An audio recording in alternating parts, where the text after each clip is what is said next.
The forest lay in uneasy silence. Sunlight pierced the canopy, but the air beneath was hot and heavy. Tied to an ancient oak, Ranger Daniel fought against coarse ropes that cut into his skin. His tattered uniform and dirt-crusted boots spoke of the ambush at first light, by loggers who despised his vigilance. Bound like a trophy, he was meant to scare off anyone daring to challenge their plans. For hours, Daniel wrestled with the bindings until exhaustion dulled the pain. His calls for help grew hoarse, met only by the hum of insects. As he closed his eyes, hopelessness began to settle in. If no one found him, the ropes might claim him before night fell. Then, a faint sound broke through, a low, sharp bark that grew clearer. Daniel's eyes snapped open. From the underbrush, a figure emerged, a dog, its thin frame showing ribs beneath scruffy fur, eyes sharp with caution yet gleaming with intelligence. A stray, likely surviving on scraps from nearby villages where kindness was scarce. The dog hesitated, pacing at a distance, ears alert. Daniel's pulse quickened. "Come closer," he croaked, his voice barely a whisper. The dog tilted its head, as if weighing his words, then stepped forward warily, nose twitching in the humid air thick with the smell of earth and struggle. Daniel leaned as far as the ropes allowed. "Please, help me," he murmured, not expecting the animal to understand, but driven by desperation to speak as if to a companion. The dog circled him, its gaze steady, then paused at the ropes. Its snout brushed the rough cords, and with sudden determination, it began to chew. Daniel held his breath, scarcely believing what he saw. The dog's teeth worked relentlessly, fraying the fibers. Each small snap of rope sparked a flicker of hope in his chest, breaking through hours of despair like sunlight through clouds.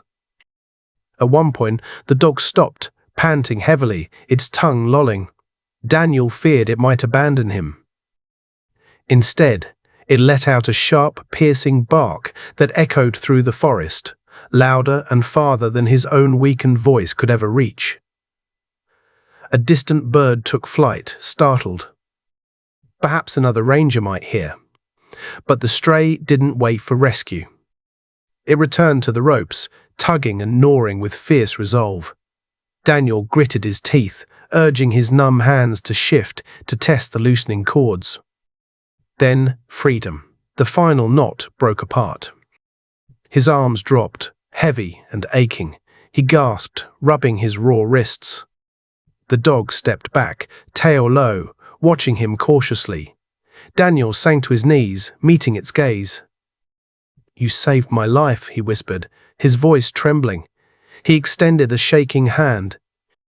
The dog flinched, but held its ground, and slowly its head nudged against his palm, warm and trusting. Together, they staggered through the dense forest, Daniel's legs unsteady but guided by the stray, who trotted ahead, glancing back as if to ensure he followed. By dusk, they reached the ranger outpost. His colleagues rushed to him, stunned by his condition.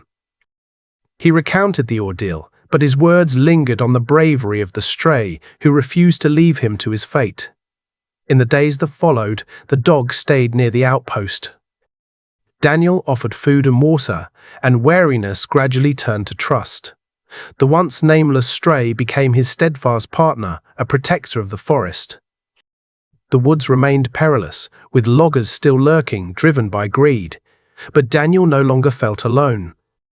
Somewhere in the shadows walked a dog who, against all instincts of survival, had chosen to answer his plea. Their bond was not born of ownership, but of mutual salvation. A ranger rescued by a stray, and a stray who found a home, not in a house but in loyalty freely offered. For those who heard the story, the message rang true: kindness knows no lineage, and rescue often comes from the humblest of hearts.